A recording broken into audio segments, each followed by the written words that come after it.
Jadi tahu.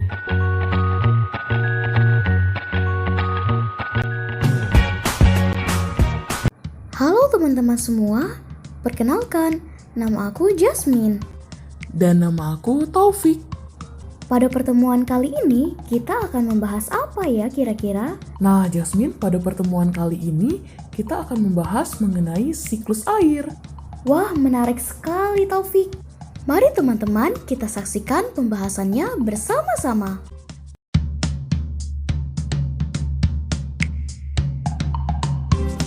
Tahukah kamu bahwa air yang kita gunakan dalam kehidupan sehari-hari itu berasal dari proses terjadinya siklus air? Siklus air merupakan sirkulasi atau perputaran air secara terus-menerus dari bumi ke atmosfer, lalu kembali lagi ke bumi. Pada siklus air, proses yang pertama terjadi yaitu evaporasi.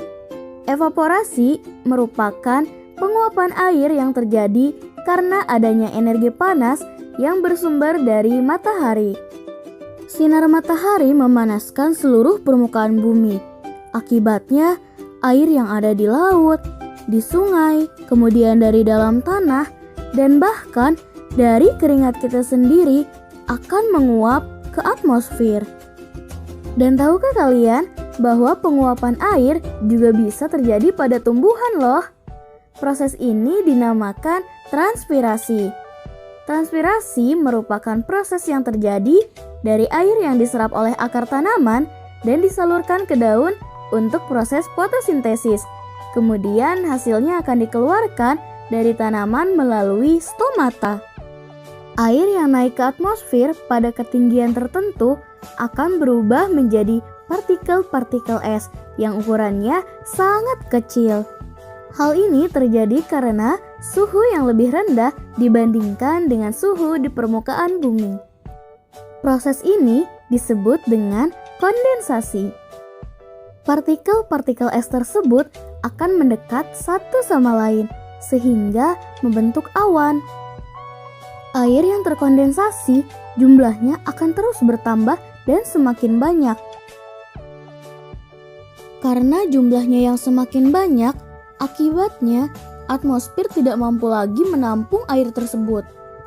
Dan akhirnya air akan turun ke bumi. Proses ini disebut dengan presipitasi atau yang biasa kita sebut dengan hujan.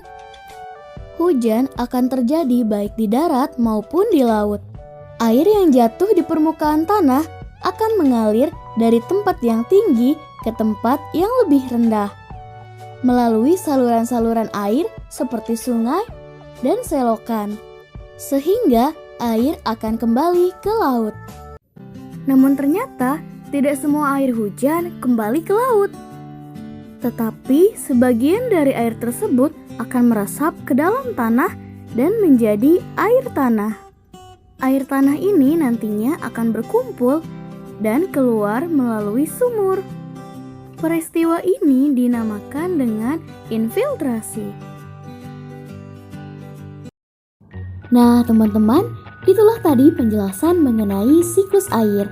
Terima kasih telah menyaksikan. Sampai jumpa.